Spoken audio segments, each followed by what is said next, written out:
Hello, everyone, and welcome to Challenge Talk, part of the Geocache Talk Network.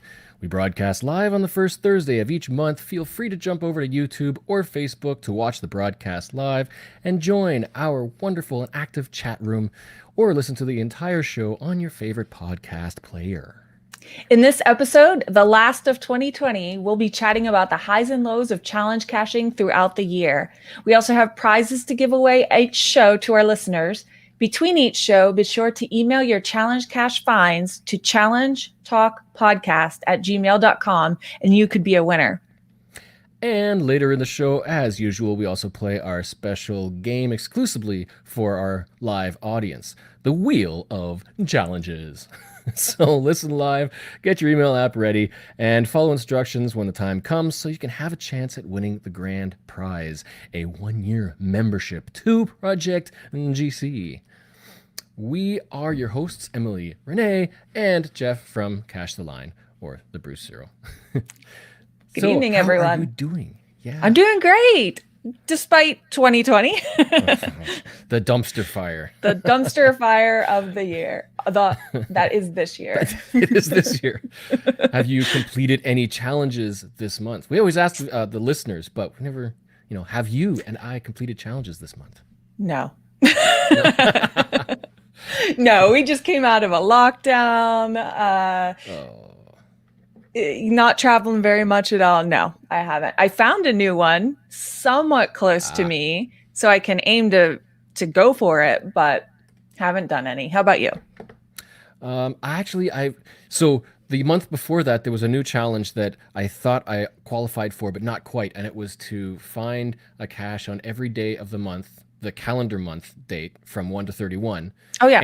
Any month of having a tree climb attribute. And I was like, oh, I find tree climbs all the time. And I check, I'm like maybe 2/3 done. There was still like 10, 12 days left scattered around the entire month. And I just missed the last day. So November was the month to complete that. So that was my target for November. Are there enough tree climb caches to fill it? That's my problem. I haven't encountered a tree climb in years around me. I wouldn't be able to do it. Yeah, we've got quite a few people who love to climb trees. So within an hour of home, there are probably still hundreds and hundreds of tree climbs. Sounds fun. Yeah. You can have tree climbs down to 1.5, 2 terrain rating. Yeah, not too hard. So, yeah. So we like to start off with just a quick little community question sometimes. And this month we have one coming in from Zuthorn Rollo. And his question, I believe it was, is if I sign a challenge cache without qualifying, say perhaps in Maine, and qualify when I get home, when did I find it? This is kind of a throwback to the prior topic we had about geocaching etiquette, when to log and when to make notes and whatnot. And so the example here was that logging the find when you qualify, which could be perhaps days or weeks or months after signing, it could dramatically alter your cache to cache distance. In this case, it could qualify for another challenge. Right.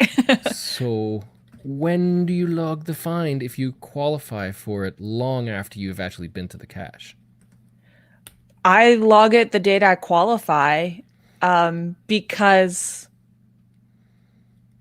according to the rules, I haven't found, how do I say that? I haven't qualified, therefore I'm not eligible to find it, even though I physically found the container. And the rule says I can log the log, sign the log. So many nuances, huh? Hence the question. Yeah. So all that to say, I log it when I qualify. Typically the day that I qualify. So if I realize I qualified 2 days after a big caching day, I'd still log it 2 days ago. And see, and that's the catch with this, because one of the stats that's been around for a while is that cache to cache distance. So all that does is, in order of your find logs, it takes the distance from GPS coordinates of those caches. So if you log a note on the day that you were at that cache, which was a challenge, and you qualify after you've gone halfway around the world, and then you log that as a find, you'll have caches found in that area of the world, and then one way back over here that you were never at that same day, and then next back over where you are again. So you're gonna have that big huge loop because the Right, find right. to cache distance is now thrown out of whack. And that's going And to really bother some people. yeah, and personally, I've kind of stopped looking at that cache to cache distance.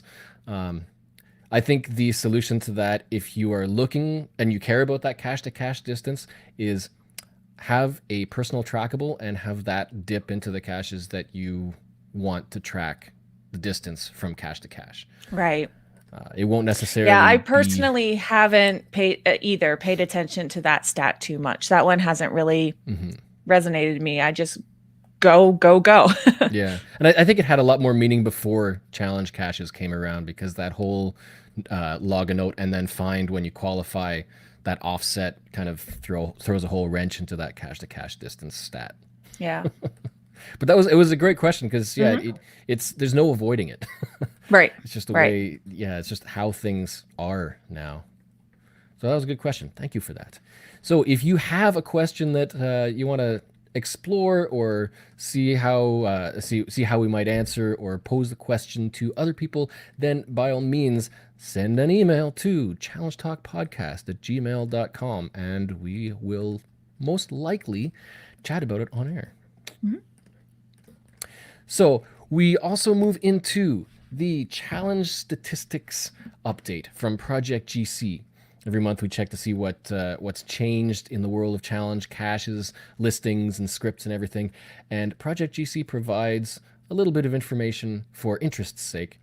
And so as of today, which is December 3rd, looking at the stats compared to last month's, we now have 5,560 active scripts. That is up 133 scripts from last month. So that's new challenge ideas. Yeah. I'm wondering, like, how, what new ideas are leading to 133 new scripts? That's amazing. Or Do are these, you do you have to search a script before you create your own? So are perhaps people creating something that already exists? yeah, it makes me wonder if there's like, maybe somebody thinks they can program the script better or faster, and that could be a new script, a different way of Well, calculating the yeah, and challenges. even the challenge that I just noticed on the map and I figured out I qualify for, it's all about Oregon. So if you did the same challenge in every one of the 50 states, that's 50 new scripts. So Hmm. there's that angle. Yeah, and there are a few scripts that are super flexible. So if it's the same thing in multiple states, you might have a parameter. You could say use this state or use that province or that country. So you Tom never. It says, are they depends, new scripts or improvements? So that's another thing, improving something that already right? exists. So not Right. necessarily like copying, but I like that they could be improving them too. Yeah. So this if this well, it's active scripts. It could be that yeah they might rewrite the script and make it better, and the old one might still be active but not used anymore. Right. We've seen some challenges. If you look at the listing and you've got that Project GC plugin for the browser, it lists all of the checkers that are associated with that GC listing, and sometimes there's multiple. Hmm. So, yeah, that could very well be interesting number.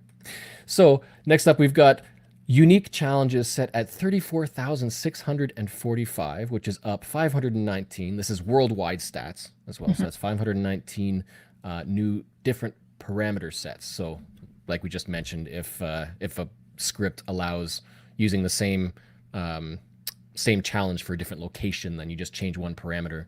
It's the same script, two different caches, but two different parameters. Uh, Active tags, 41,728 is up 640. So that is new geocache challenge cache listings. So they're still going up.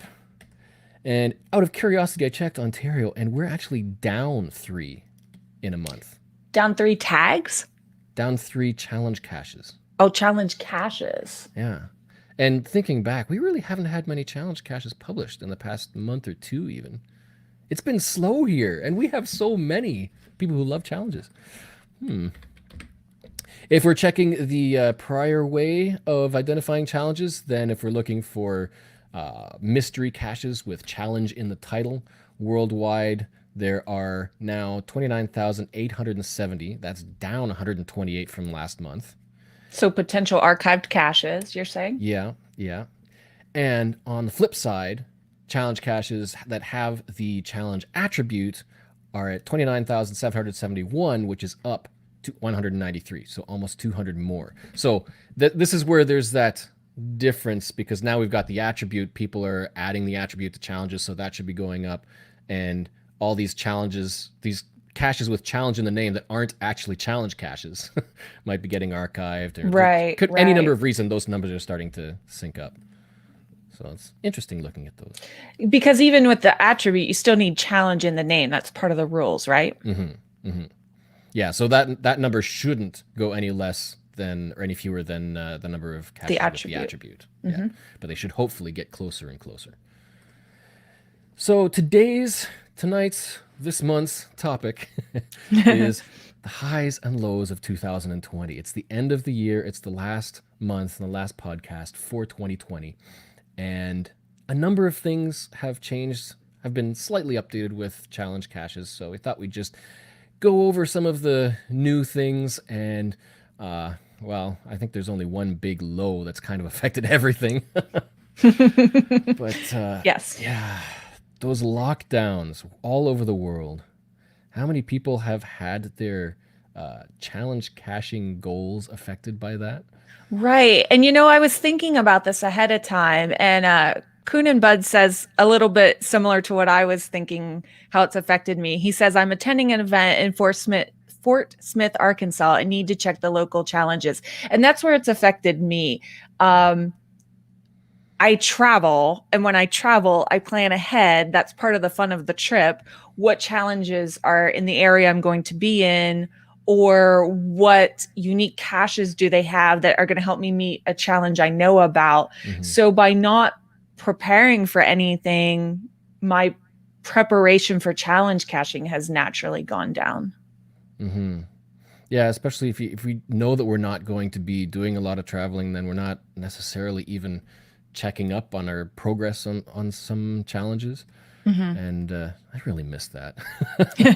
Going on road trips and picking I know out the big Seattle, British Columbia trip I was going to go on, and then to Rome, Georgia. Yeah, all of that was just gone. And I didn't plan. I like to plan for something tangible. And so when those got canceled, I just didn't plan very much either. And it's like every road trip, every vacation, there was always some caches that would lead to a qualification of a challenge. I'll have to check on that. I wonder if there's any vacation since I started doing challenge caches where I didn't in some way qualify for some challenge out there. Easy or hard, whatever. I mean, that's the primary goal was to look for qualifying caches for challenges. Right. I miss that. Especially old ones. Yeah. Oh, yeah. Always can never find too many old caches. And it's not even about Jasmer caches necessarily. It's just those old caches are so rare that you don't want to miss. Yeah, they're special. The community has kept them alive for a reason. It feels like a special trek that you share. I just had a caching friend from here in Oregon go on a gigantic road trip, and he was posting daily updates, and he was going to all these caches either by old date or favorite points. And I had been there too. And what's the odds that we went to the same cache in Mississippi, but because of this value that our community places on them. So it's really neat. Yeah. Looking for high favorites as well. Yeah. Yeah, that's one thing. And are the state borders locked or any kind of? No, I haven't read. Freely travel. Yeah, I haven't read an update for all 50 states lately, but there's just mainly suggestions. I'm not sure if Hawaii's gotten tighter. They were maybe the tightest, but not necessarily locked. Yeah. Yeah, because up in Canada, Ontario is huge, and so we've got a lot of land to drive around and explore. But those west and east borders, our provinces are getting really, really tight about who's coming in and out. And, interesting. They haven't necessarily, blocked off all the roads to crossing borders, but if you get stopped for whatever reason and they wonder why you're there and you're not supposed to be, then there could be problems. Interesting. So, I had a friend move to Alaska, so they were driving through Canada, and they weren't allowed to go into any facility, any store. They were only allowed to get gas. It was interesting to hear about their trek through Canada with their special permission to move to Alaska. Yeah, I remember reading about that because over in BC to get to Alaska, I think it is you do have to cross through a part of BC, I think, to get to Alaska. Right. So there's like special exceptions just for that. Right. I feel like geocachers would take advantage of that. Sure. Just to For get sure. BC. Just to do it. Some roadside caches. Yeah. So some of the other things that might have been affected by all this are streak challenges. Right. Finding caches where doing monthly streaks, maybe not necessarily daily streaks. I mean, that's going to be I've hard for wondered anybody, about but some daily streak folks, though. Some can still do it based on where they live, and I have wondered this year how many streaks have died. the monthly ones are probably more accessible to a lot of people because you can work on getting something like 1 or 2 each month, and that frees up the rest of the month to not worry about it. Right. But a lot of people I know are working on, for example, first to find per month. Yeah. For monthly streaks of first to finds.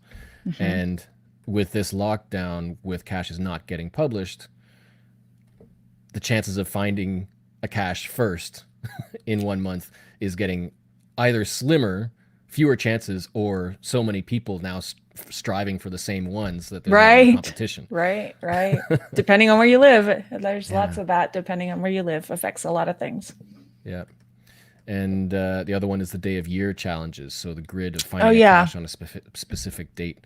And it's like, if for whatever reason you can't get out, you can't find a cache on that day, then it's a long wait. Done for another year. Yeah. And I think, a lot of people value the being safe and staying home more than finding a cache, and they're willing to wait for a year. And that's fine. That's sure. Fine. Sure. Yeah. So there was another new addition to the website just recently that is relevant to challenge cachers, at least who don't have their own tools for tracking, perhaps. But an ease of use feature that was added to our owner statistics. So as a geocache owner, if you look at your profile and go to your statistics page, in the DT grid, you will now see that the numbers in each DT combo square are clickable, and that takes you straight to the search for all of the nearby, I forget if it was within your region or distance, but all of the nearby caches that match all of the DTs you need either for that DT grid, or if you click the big button that says for finding qualifying caches for your next Fizzy, it will take you to that list of all of the matching DTs to get your next grid. And if you haven't completed a Fizzy grid yet at all, that gives you everything you need to find to get your first Fizzy grid, to fill the grid once. Right. So, and even I can imagine most people who care about it know how many times they've filled their Fizzy, but it also tells you how many times. So at a quick glance, you can see that stat as well without counting or visually searching. Yeah. And so that comes in really, really handy. And I'm just going to bring this up to show for the YouTube in case anybody has not looked at it yet. So if you were to go to your profile, so if you go to click on your name, you go to your dashboard, and then you click on the statistics in the header, that will take you to your own owner statistics. So not your public profile, but your own stats. Then you scroll all the way down to the DT grid. You now have a nice badge that tells you how many times you've completed your grid, and then fill in your grid again button that will give you all of the DTs to get the next Fizzy loop, as some call it. And if you were to click on one DT combination, you'd get a search just for that DT. So for example, with mine, I'm at 33, Ontario. Fill your grid again to get grid 34. There's 2,300. So yeah, change the filters. It is within a distance. Okay, so it is 16 kilometers from home. Just your basic search, and it shows you all of the caches that match. For me, it's just one DT. It's a 5-4, so all of these are difficulty terrain 5-4. There we go. Difficulty, yep. 5-4 caches, all of them. So very helpful if you're working on Fizzy grids. Yeah, for sure. And we've got someone in the chat. We have Just Finding Our Way saying he just got a first to find today. So Jasmer's up to date. I was talking before the show. I have this small amount of anxiety. When am I going to get to fill that December grid, December 2020 box on my Jasmer grid? And until I do, I might just have that small anxiety waiting for it. It's always worse when you just finish the Jasmer for a challenge on the last day of a month, and then it ticks over the next yes. month. Yes, it's just gone again. So another new addition to our challenge caching repository feature list is, or allowable challenges, I guess you could say, is earlier this year they allowed challenges based on the weekday. So Sunday to Saturday or Monday to Sunday, all 7 days. So now you can have challenges kind of like day numbers of the month or day numbers of the year, day numbers of the week. And which makes sense because it's only a week-long cycle to try again if you missed it. A lot better than a year. Right. But yeah, when that first happened, I immediately took to placing a couple of caches that were attribute challenges. So you had to find a certain number of caches with those attributes on each day of the week. And I saw a whole bunch more pop up as well in Ontario, and it just got really, really popular. Good. So having that gives another variety, and I kind of like that because, yeah, you can take your calendar and just mark off, I need X number of caches with this attribute or whatever property on this day of the week. And then if you miss it, just drop it down to the next month, and there's your reminder for the next week.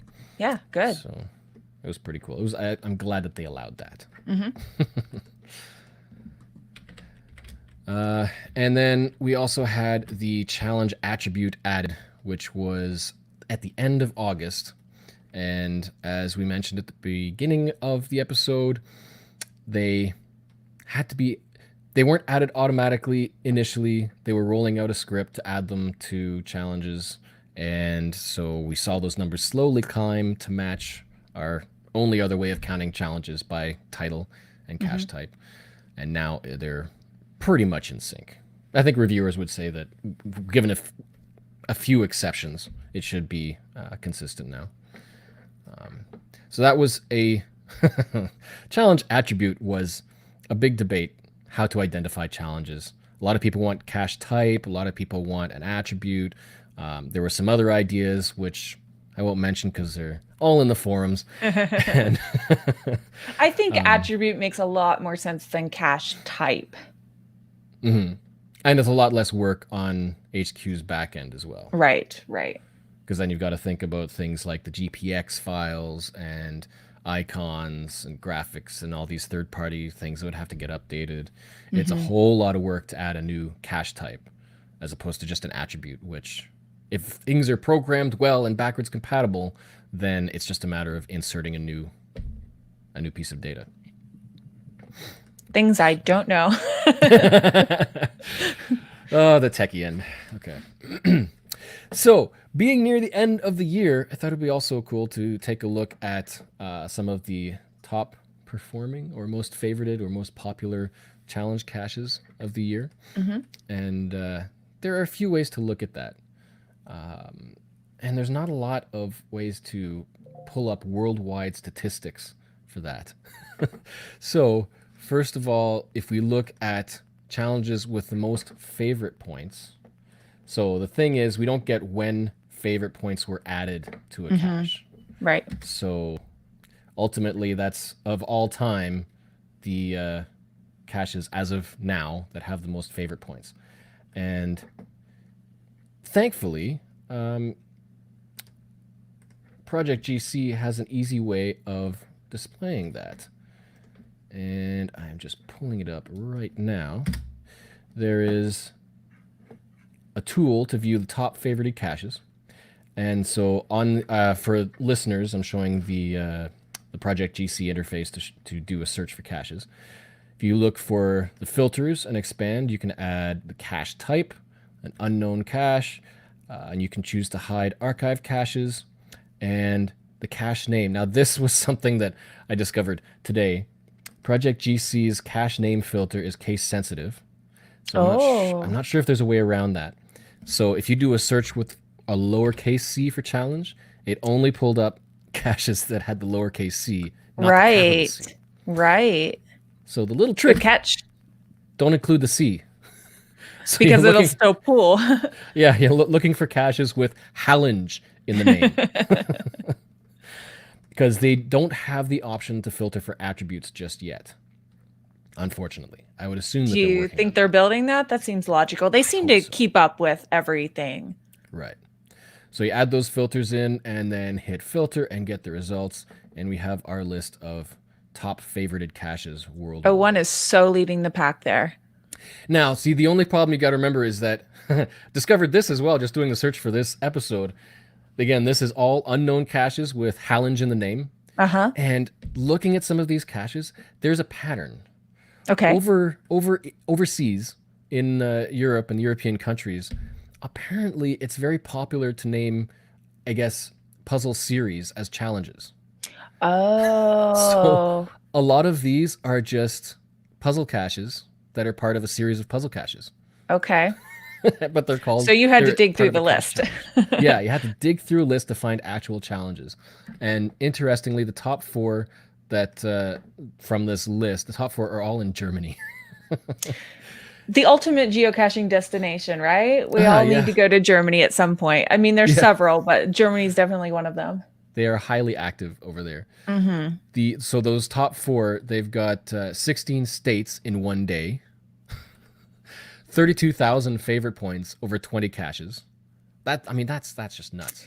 You know, I read that before the show and I thought, what? But if I'm sitting here saying I've got to go to Germany because they have some amazing caching, then of course they've got caches with some high favorite points. And those are the ones we're going to find.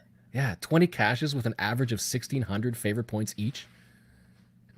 I mean, that's active. Because the next one is to complete one Fizzy grid. Oh, yeah. It's the third most favorite points challenge cache in the world is a German one to complete one Fizzy grid. And the next one is one of the more complex ones, an older one that lists off 7 criteria you need to qualify for. 7 criteria of which you need to qualify for 2 in order to qualify for the challenge. But outside of Germany, the 5th one is in Czechia. Is it Czechia or Czechia? Czechia? Shoot. We don't know. Czechs, because that was the one that had some changes. And that's GC4Q636, and that one's to spell your username with cache titles. So those were with cache titles. Okay. Yeah. Okay. That one is one of those old bookmarking style challenge caches that aren't allowed now. But and some folks have a clear advantage on that, depending on the length of their cache name. Yeah, a 3-letter name would be great. Yeah. And similarly, the 6th is in the United States, in Ohio. It is probably a fairly well-known cache, the NASCAR Challenge. And Tim knew that. Yeah, he named it. That's where you have to find caches where in the GC code, they contain the numbers of the championship numbers of the NASCAR races in the cache IDs. So it's another bookkeeping one, but it uses the GC code instead of the cache title. So I've seen similar ones to that. I wonder why this one in Ohio is such a favorited one. Yeah, so popular. It's in Ohio, and it was near Geo Woodstock. So it may be. So maybe we got a ton of hits that year or that month. Yeah. I'm thinking that's probably how it really shot up. And again, we can't necessarily, unless you do a cross reference. I mean, you can download all of the find logs and then mark off which ones have favorite points, and then you get a cross section of when they were assigned.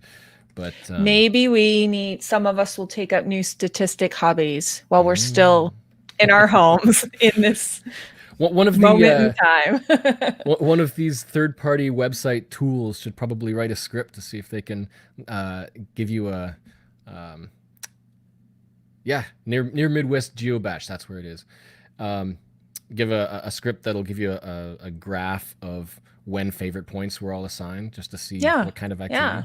It's feasible. I could see it happening. Tim also said it's a very cool cache and container to go with the challenge. So that always helps. When you put that little bit of extra effort in, people love it. Yeah, for sure. If it's got a good theme, that's another topic we've got in the list for another show. About themed challenge caches. So another one is to look at just caches published in 2020 with the most favorite points. And similarly, it's the same parameters, except we're adding the hidden date from January 1st, 2020 to December 31st, 2020. And filtering that gives us the list of all of the 2020 caches with the most favorite points. And I think in this case, that filters out a lot of the older puzzle caches with challenge in the name, I think. Okay. And so there are still a few, but as you can see on the list, Sudoku challenges are the top 3. They are puzzles. But the first one that isn't a puzzle with the most favorite points is in Switzerland with 111 favorite points. No, have 111 difficulty in terrain 1-1 caches. That's 111 1-1 caches. The Mickey Mouse Challenge. Number 54. 56 favorite points. Have 111 DT 1-1s. Okay. Fairly simple, but somehow that is the most popular. Has the most favorite but points. Again, there's a theme. 1-1-1-1-1. Yeah, yeah. And so this also raises another point, is we don't know why people award favorite points. Right. And it's not so much related to challenges, but if you're looking for popular challenges, you might find a very simple challenge that isn't all that interesting, but the cache container is really cool, and that's what got the you points. might not know until you get there why it's interesting. And then number 2 most favorite points published in 2020 is once again back in Germany, and it is finding 7 types in 7 countries. Nice. So that's another one of those challenges that's kind of contained to overseas, to the Europe area. Right. They have a bit of advantage there. Yeah. And the third most is also in Germany, finding 50 multi-caches of terrain 4 and up. That's cool. And that kind of doesn't surprise me that it's in Germany based on some of the things I've heard about caching over there. Yeah. I mean, if you were to go to YouTube and look for geocaching videos that are not from Canada or the United States, you would probably find that most of them are fairly extreme. Yeah. And I love the geocaching community on Instagram. And there are so many pictures of very unique or high terrain things. I follow some people who love to do tree climbs that do require climbing gear, arborist gear. There's a lot more. There are a lot more bunkers over there as well that are either abandoned or deteriorating. A lot of ruins, old buildings that are abandoned, and people explore them. And having different laws and bylaws means that there could be a lot more freedom to go exploring and do things freely without repercussions. So right. 40, well, 50, 64. We had Team Demp do some on-the-spot research for us, and they say, yes, you can create a Project GC custom filter for the challenge cache attribute and add that to your top favorite filter. So I had been looking at that, but I hadn't explored too deeply. There is the filter for custom filter, which I'm showing on the video right now. And in here, you would create a custom filter separately. I had only created one for another task, so I hadn't looked into that. So we'll have to look into that a little deeper. But yeah, you could go and create a custom filter apparently and include attributes, which is Nice. excellent. Mm-hmm. So the only other way that, well, arguably the only other way to find caches that you think are worth the favorite points that are interesting, because there's debates about whether favorite points are indicative of a really great cache or whether it's the percentage of favorite points to finds, because sometimes you could have 2,000 finds on a cache with 100 favorite points, and that's more than a cache with 20 finds and 15 favorite points. Which one is better? How would you rate that? So there's this other concept called the Wilson score, which does a balance between lots of finds and the ratio of favorite points to finds. So some people go by that. And Project GC does have a filter for that as well. So if you were to go to the tool, where was it? No, it was in tools. No, statistics. Cache stats, top favorite, Wilson. And that'll give you the search by the Wilson scores. So let me pull this up. I've got the properties already set to find the top challenge caches, at least with challenge in the title, around the world that include Hallange. And we pull up the most in the world that have the best Wilson score. So this one I think is a little more indicative, and we kind of see how it balances out. So in this case, again, this isn't just 2020. This is all time. Mm-hmm. Did I add the date? No, it didn't. Okay, so this is all time, and the number one challenge cache with the highest score, according to Wilson in Project GC, is in New Jersey. It's GC3DY2A, where it's the 24-hour challenge. It's at 93% ratio, and that challenge is to find, sounds simple, 24 caches in 24 hours, but it's 1 per hour. 1 per hour. So you're up for a whole day. Yes, that's a little different. I like it. It's kind of like, a lot of people will go to the ET highway, ET trail, and do a 24-hour cache rush to get as many in one day. Right. That's one thing. But if you're just trying to get a cache every hour, you can't stop and take a nap. Like you would have to very short nap. Yeah, you could potentially 12:01 Yeah. to 1:58 if every you're two daring. hours. Yeah, just get two really close to each other just over the hour, and then you've got 2-hour gap between them. You could do Right. that too. The tricks people do to optimize their challenge caching. We do it. We do these things. We I have a guest. I had to pop in for a second. Breaking Yeah. news. Gary's Breaking in the news. house. Yeah, well, I'm at Santa's workshop. So Yes, you are. I am. So I wanted to pop in and just say hi to you guys and thank you so much for all that you're doing. Hello. And I noticed you're talking about Wilson. Yes. So I had to Yes. mention Oh. I had to put in a cheesy shameless plug for the book 201 Yes. geocaches to find Geocache before you die. die. And it's based on the Wilson, which you're talking about, which is really cool. And that 24-hour challenge is, and I guess you were about to talk about how the Wilson is a really good measure because of it being an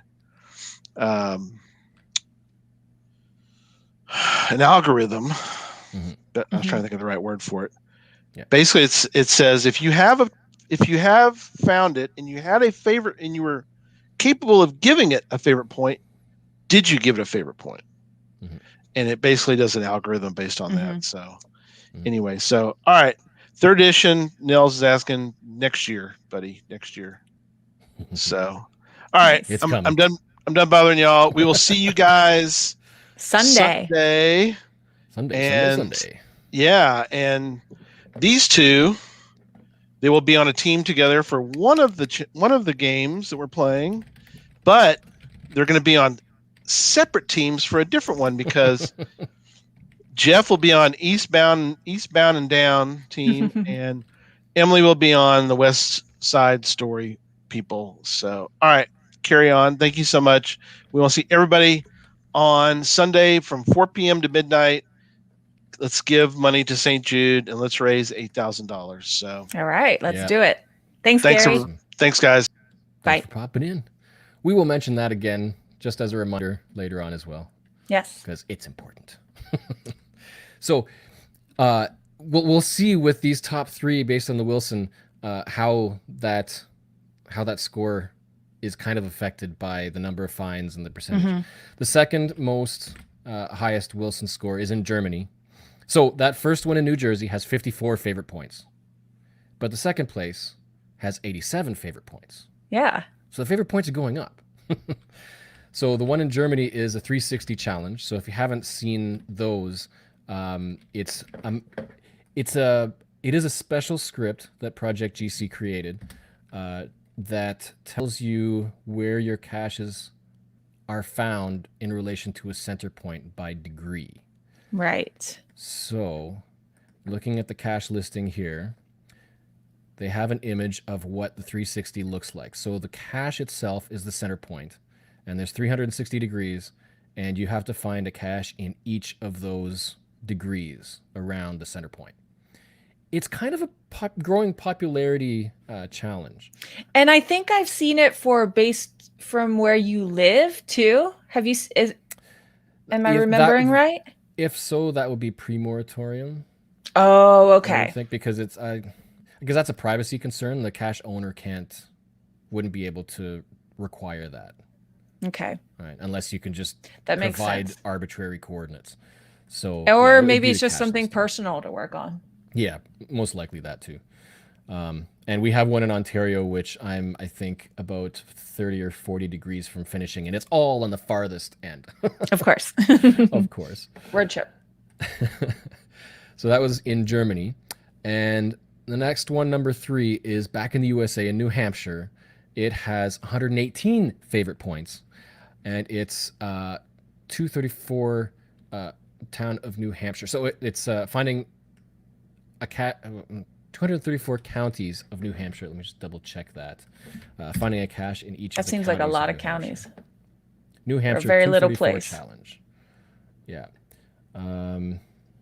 In order to complete this challenge to log the cache as a fine, you must first find a cache in all 234 towns. That is Towns of towns, New it's Hampshire. not counties. This was published in 2011, which is pre-moratorium, which means it's kind of arbitrary rules. So you have to provide your own evidence, your own proof of qualification. But I like that, especially for a state that isn't so big. And we've got someone in the chat, Curious KBD's completed it. Yeah, and that one, I mean, yeah, you have to have a way of determining what town the cache is in. So you'd have to have borders, that sort of thing. Right, which is why we can't write that script for current challenge Yeah, requirements. the cache listing links to a page, the New Hampshire 234 challenge calculator, and that, let me just pull it up and see. So I think, yeah, you would upload your pocket query. So this is the way a lot of older challenge caches work. You would upload your MyFinds pocket query, and that script, whoever wrote it, would parse your entire cache find history to determine if you qualify. And before we had checkers, I actually did that for a few challenges locally as well, because it got really tedious to do it manually. But when those MyFinds PQs get to be huge, megabytes or uncompressed, tens, potentially hundreds of megabytes in size, it's just too much. Gotcha. So, but this is the kind of challenge that speaks to me. If I were anywhere nearby, I would totally be working on that one. I love a map-based challenge. I like that one. Yeah, it's great for locals. Oh, Curious KBD says also that the owner runs it once a week. Runs it? So, yeah. Runs the script. On his own stats or somebody else's stats? I don't know. I don't know. Runs the script. But a good active cache owner, so that's good. Yeah. So the reason why these caches grew in favorite points is because I'm just going to double check. There's more and more finds.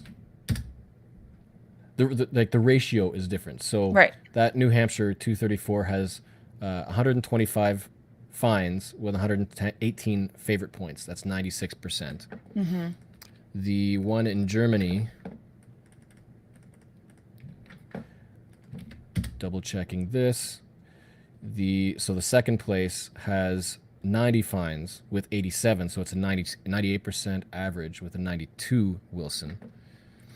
And the New Jersey, the number one cache by Wilson score, has 54 finds and 54 favorite points.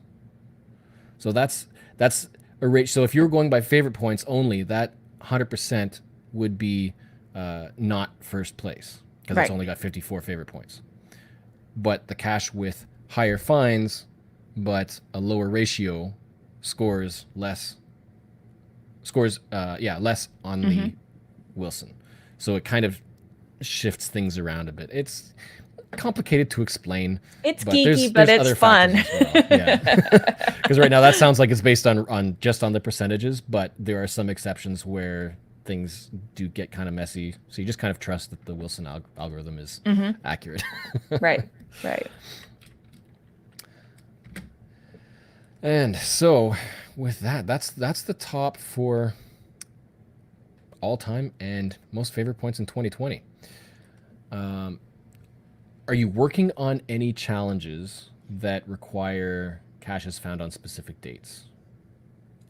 You know, I filled in a lot of those types of without streaking very much. I've filled in a lot of those date ones. And the one that I've chosen not to put any care into, I don't know if that's the way to say it, the birthday challenge. I just, I like it. I'm glad it's out there. I feel like it just might be a bit too much to chase after. I can't just go and find that cache based on my criteria of I need a day. I have to wait and save that cache. And how far is that cache away from me? So I don't know. It just hasn't spoken to me as I love a good challenge if the challenge speaks to me. And that's hard to define. You got to make a big adventure out of it. It helps if that cache is something that's really cool and not just a simple little mundane kind of cache. Right. But those ones I guess would be a lot fewer and far between.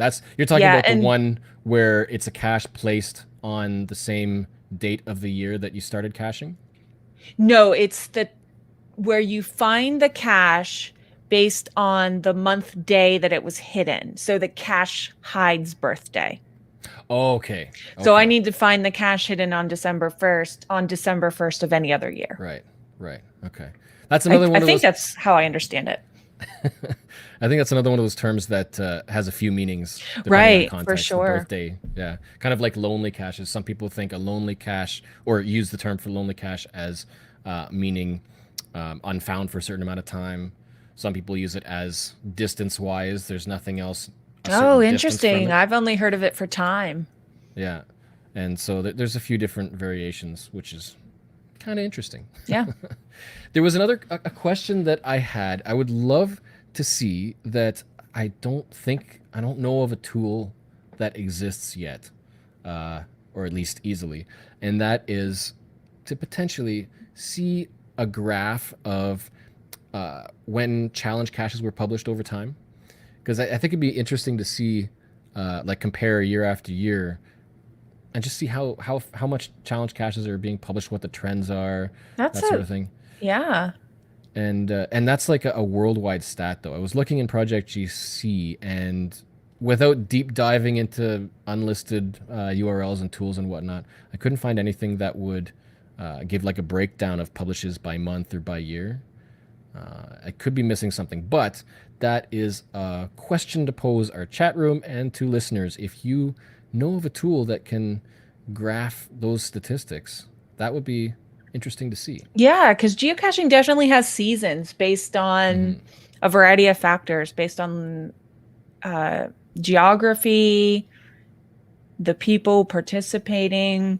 So yeah, that I would like to know that data. I think I've seen some reviewers or lackeys post some internal graphics, some basic graphics that are plotting the number of Fun. caches hidden and stuff, just as interesting statistics to look at. But it would be good to see that as a tool that we could access. That would be just informational, but Yeah. nice to look at. We've got Eric in our chat room saying he's close to finishing the birthday challenge and did it all by accident. Good job. I ran my stats and saw how empty that chart was for me. Plus, it didn't resonate with me. So, yeah, that's why I'm not paying attention to that challenge. Now, you see, Eric could also be an FTF hound. Could be. And if you're an FTF hound, you could potentially... Well, no, it's by qualify for date that challenge. hidden. Hidden, yes. So it has to get published on the same day. True yeah. enough. True. So. Yeah. You'd have to do a lot of beta testing. Right. No, well, not even that would work because you would still log it found after it was published. So forget that idea. No, you'd actually have to work at it. Yeah. Well, good job, Eric. So if you have any other questions or topics, we mention this all the time. We love to hear from you. Shoot over an email to challengecachetalkpodcast@gmail.com, and we will look at it as a future topic or just a question to chat about. I want to hear about challenges in your area. Yeah. That brings us to our next segment, the ever coveted Wheel of Challenges. I'm just getting more. Who is going to qualify to play today? So let's boot this thing up, and we shall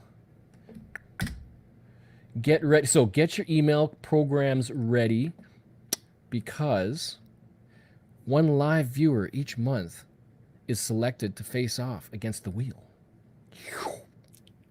You have a chance to win the grand prize, which is 1 year membership on Project GC. That gives you access to unlimited challenge checking and a bunch of other features.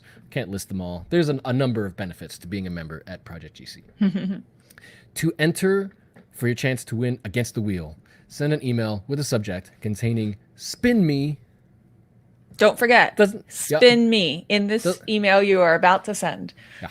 Doesn't have to be all capitals, but you can yell it if you want. Spin me! Followed by your geocaching username and the answer to the following question. The first verified user gets the wheel, and your profile will be checked live on Project GC on the show. And if you qualify, you will win. So, here is your question. This is a little more work. It sounds bad, but it's a little more than the questions in past shows. So it might be a little bit of a thinker. It's so we'll see how long it takes. not simple, but it's not too hard. Right. So here is the question. As of today, how many months are required to have a cache placed in logged as found to qualify for the Jasmer Challenge? Coming up with the grammar for this challenge, this question, Right. was fun. It is short, as few words as possible. How many months are required to have a cache placed in logged as found to qualify for the Jasmer Challenge? So if you recall what a Jasmer Challenge is, it's finding a cache that's placed in every month since geocaching began, which was trivia question, but everybody knows, May of 2000 until the current month. How many months is that? It's kind of, I had to think about it. I actually had the wrong answer when I was going through this, because I miscalculated, and I got thrown by the, that whole year thing. Right. And I'm not the only one, it seems. Are you getting some answers? I'm getting some answers. And we have an answer. All right. And we have a winner. It is Curious KDB. Ooh, all right. The answer is indeed 248. Because you would think that it's 19 years because, well, it's 2020, there's 19 years, and then 2000. But that year thing just messes you up. It's actually 20 years plus the first year. 1 to 10, 11 to 20, plus 2,000. So it's 20 years times 12 months plus the 8 months of 2,000, which is 248. So good job, Curious KDB. We will see what happens when we spin the wheel. Let me get this question off so that you can see it clearly. If you win or not. Spinning, spinning, spinning. Ooh. And it is GC9119D 31. This was the one I mentioned earlier. 31 dates of tree climbs. What are the chances that you got this cache? Okay, so GC9119D. And loading it up. Challenge, not a day without a tree climb. In Ontario, published by Carnegie Rule. It is a 5 difficulty challenge cache. Curious KDB says, nope, you don't even have to look. Have you ever climbed a tree for a cache, Curious KDB? And could you make, this is a question I've been wondering about. Can you make a one terrain tree climb cache? I really want to know if there's a possible way to do that. I don't know. My first instinct is no, because how do you climb? By the definition of climb. Wheelchair accessible. Tom says, can you cut them down first? And Curious KDB has found tree climb caches, just not that many. Well, for the sake of interest, let's say we put in the profile name Curious KDB and then let's see what it is for sure. GC911D, and you could use this as reference. I think it lists all the dates that you still need. So you don't qualify, unfortunately, but you have found 5 out of 31 dates. So this particular script will list off your qualifying caches and which dates.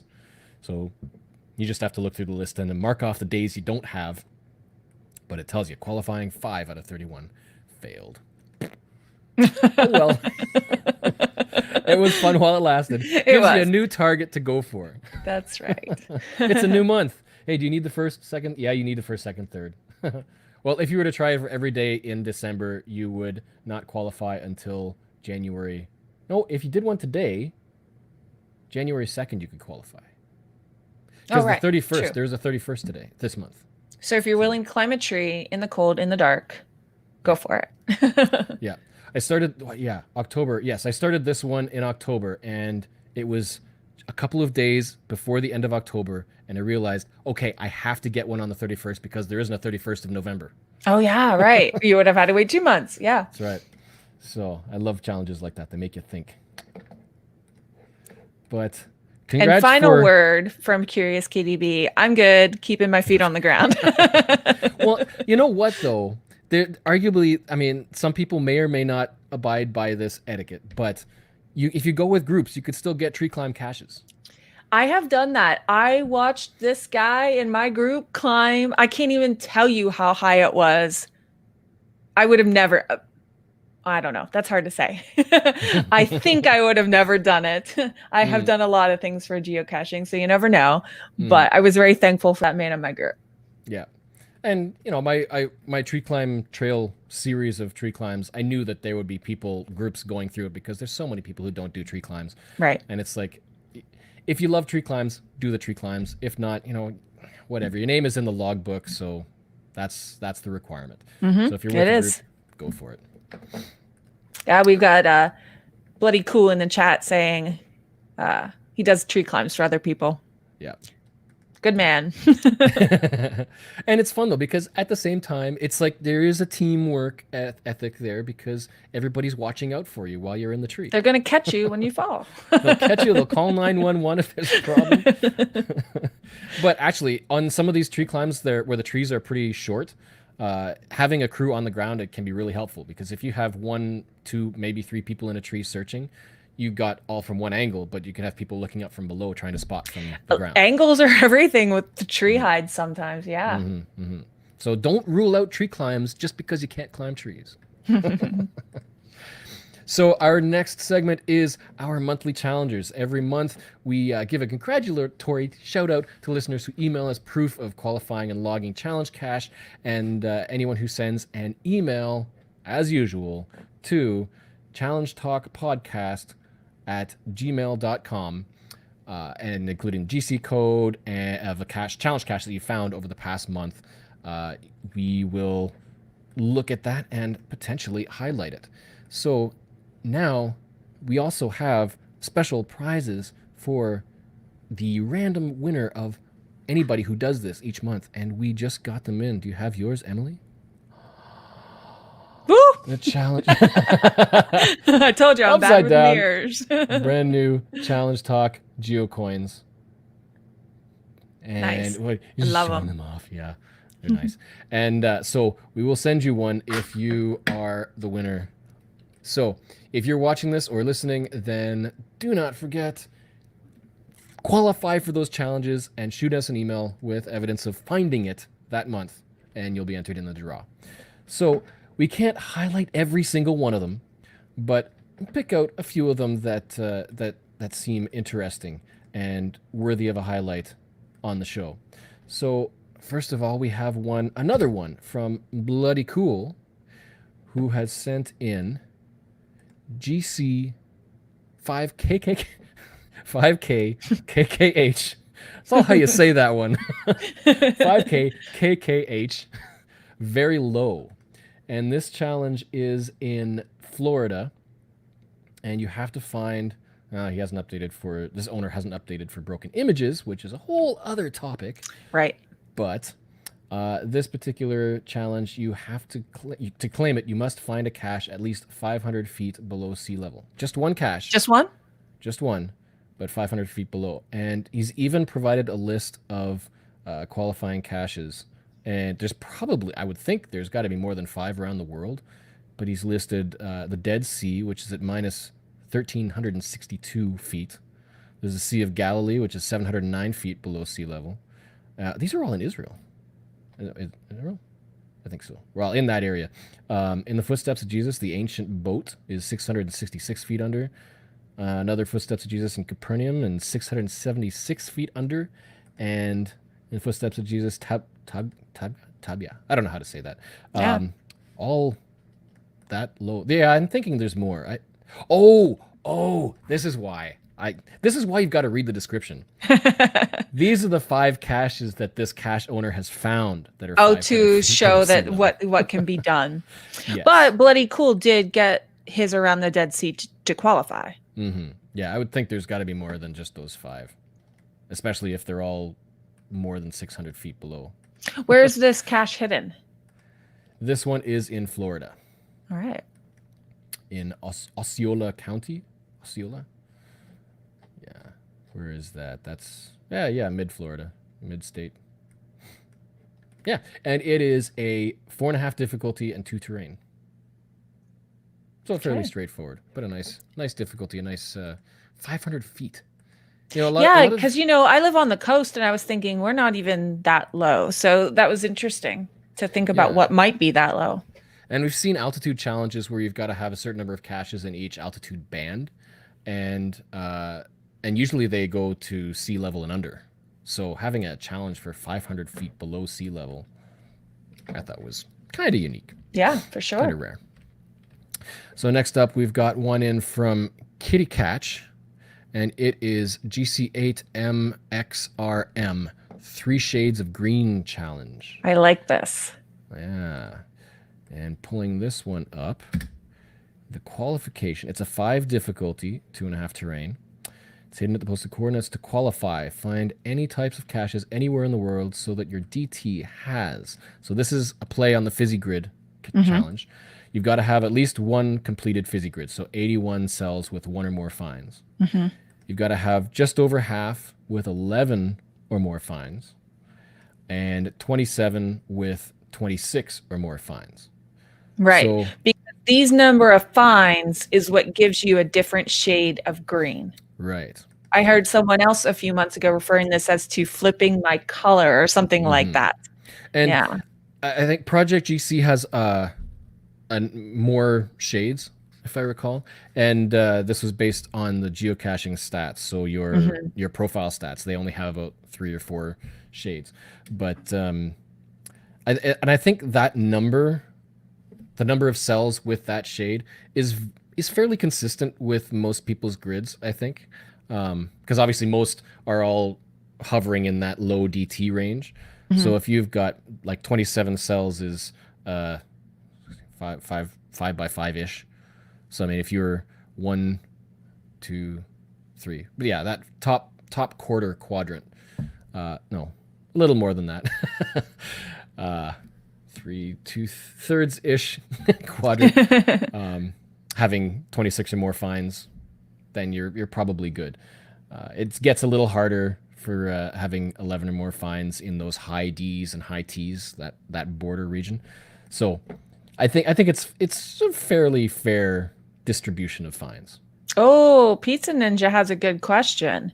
This is going to be tough for those with color blindness. Is there an accessibility checker? Well, it's a hue, right? So you can still see the brightness of a hue, right? Because they're not different I don't colors. know. So it'd be more like shades of gray. Okay. Instead of So- shades of green. Yeah. So Shades Pizza of Ninja, gray. does that work for you? You're the one that can tell us. If somebody's colorblind, how would they describe their own stats? Here's a good question. So another one we have in from Norway. It is sent in by John, GC80V61. And I'm probably going to butcher this, but the title is Challenge Urdu Negative. Okay. That's fairly phonetic. I can hear what this is possibly about. Yes. And if anybody can read Norwegian, I had to run it through a translator. But the challenge is to find all 41 negative attributes. That's So cool. it doesn't look like there's any other filters, any other requirements. Just across your finds, you have to have found at least one of all of the negative attributes. Mhm. And I think a lot of people tend to put in the positives and not necessarily the negatives. Right. There was a discussion about that in the forums, talking about why would you put a negative on there to tell somebody not to say a tree climb, not a tree climb. And so it was some interesting discussion. Like if you put not a tree climb, it's almost implying that people might want to try to climb the tree, but it's not. Don't climb the tree. Do Right. not climb the Like tree. maybe this is rated really hard, but I'm not sending you in that direction. Mm-hmm. So this is a little bit of a tip I'm showing here. Is if you load up the project GC checker, you can show the tag configuration, and this shows the parameters. So here you can see that the only parameter for this script is -41. Verbose is just how it describes the results. So in this case, it looks like all it's looking for is that you've found 41 negative attributes. And that's it. So it doesn't check to see that they're all across separate cache finds, like unique finds. So like you have to have at least 41 finds. Uh-huh. You could find one cache that has 10 of those negative attributes. So Yeah. yeah, I thought that was a nice twist on the attribute challenges. Mhm. Then next up, we've got one in from Runner Cacher. This one is GC3X MT5. The Wahoo Wah challenge. I don't know how they say it, but My first thought was Washington State, but I see it's Virginia. So again, I can't always pick out what these challenges are going to be. she's basically described as at the University of Virginia, their mascot is the Cavaliers, but sometimes they refer to themselves as the Wahoos. There's a story behind that, but I forget what it is. I'm a fan of UVA's arch rival, the Virginia Tech Hokies. But there are two very nice adventure labs in Charlottesville on the UVA campus. Wahoo Wah apparently is their signature cheer. So kind of like the NASCAR challenge, this challenge is to find caches that start with the letters WAHOO and WA. Okay. So fairly simple, straightforward. I just thought it was a funny theme. Wahoo! Yeah, fun. No idea how they say that. No, I don't want to mess it up. And finally, for a number 5, we have one from Curious KDB. It is GC1HE4E, the New Hampshire County Challenge. And this challenge is also a 5 difficulty, and it is to find a traditional unknown, and multi in each of the 9 counties of New Hampshire. Okay. So it's not just finding a certain number of caches. It's and must be found on or after November 2008. So that's fine today. Yeah, so the posted. Wait, so multi-puzzle caches that cross county borders will only count for the county that contains the listed coordinates. Yeah, so it's based on posted coordinates of all of the caches, but a traditional, unknown, and multi. So it's kind of a mini, well-rounded challenge. Mm-hmm. So yeah, I thought that was a nice little An in-house, well-rounded challenge. in-house. Yeah, In-house, one state. yeah. So yeah, we like to highlight these variety of challenges. Some of them might be the same in different locations, but I prefer challenges with a nice little twist. I mean, if you've seen one Jasmer, you've seen them all, right? But if a Jasmer with a twist or a Fizzy with a twist, gives you something new to work on if you've already accomplished something big. Yeah. So we have all of the people who have sent in emails with these challenges that they've qualified for, and we have chosen a random winner, and this month the winner is, where is it? There it is. The monthly challenger winner is I'm Just Snipe Hunting. Congratulations. And That's that great. means, yep. Is that the excuse for what you're doing while being very suspicious in public? I'm hoping like that's a it. name that's chosen just for geocaching. I like it. If you don't know what snipe hunting is, Google it. It's a very popular sport. And so we will be sending you one of these Challenge Talk geocoins. Woohoo! Yeah. Kind of like Geocaching Vlogger and Cache Advance doing their monthly geo challenge coins. You have a similar competition. So on that note, also like to look at one challenge cache, like the last challenge cache that I published before the new rules for challenges were enacted, and that's my Iron Man Bingo challenge.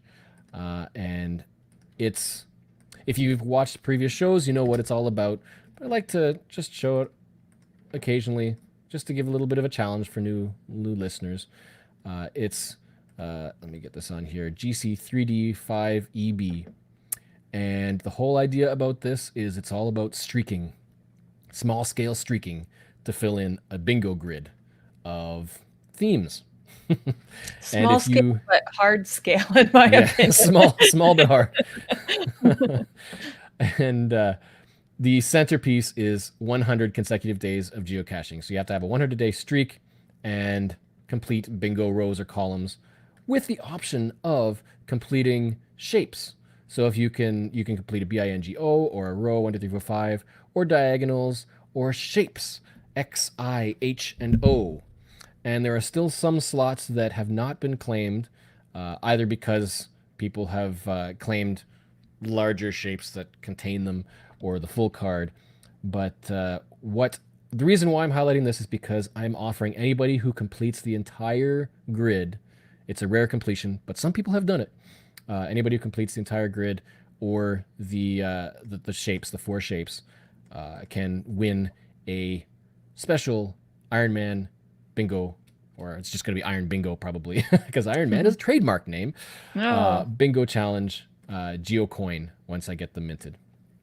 And I've promised that since the cache was published, and it will happen soon. But updates, there haven't been any further updates on this since last month.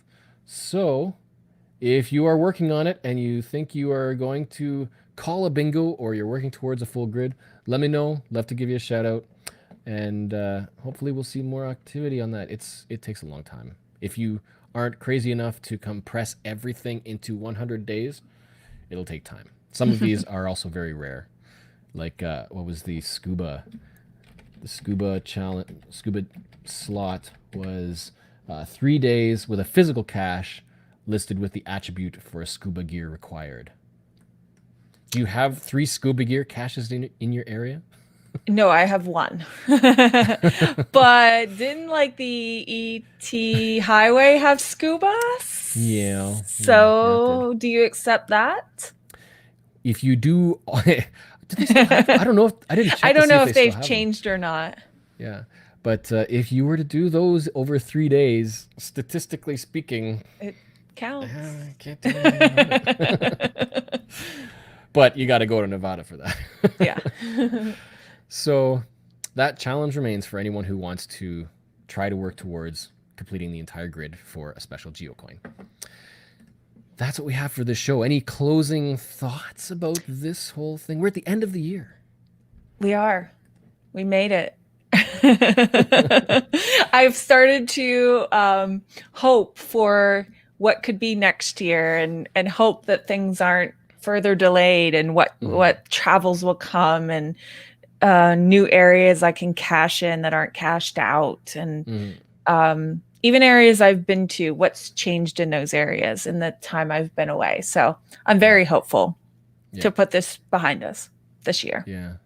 I'm kind of also looking forward to what Groundspeak might have in store for souvenir promotions. I always love to see what they have. Yeah, for their in a way, promotions. yeah, they're not challenge caches, but in a way, they're challenges. Right. They are challenges. I do them all. Whatever they put in front of me, challenge accepted. Yeah. Yeah, that gives you a little bit of virtual something to show off, but I just like it because they give you a theme and something to work towards. Generally, it's relatively easy, but that's based on their understanding statistical analysis of worldwide geocaching. Right. Yeah. And this year, of people's course, they abilities made are. things so easy, but very understandably why. Yeah, stretching things out for the entire year when it was originally just a month. For example. Yeah. Or even, I think we had a lot of days to find. Well, coming up last first, it's usually only 2 days, one for each of those souvenirs, but they're giving a much wider range for last first this time around. And there probably will not be nearly as many New Year's Eve parties and events. Right. Official, right. at least. Official. My area always does a polar bear plunge, and I'm curious to see if it will be officially on. And I've done it every year since I've lived here, so I can't stop. So I guess I'm going out there with all the folks who are unofficially celebrating that way too. Yeah, yeah. Awesome. So another reminder again, Podcast of Hope is on Sunday on Geocache Talk Network. So make sure you tune into that. We'll have links in the show notes as well. So don't miss it. It's 8 hours. It's like all afternoon, right to midnight Central. Midnight and, East Central. It'll be 1 a.m. Eastern. That's right. That's Always right. have to do that one, for me at least, that 1 hour switch.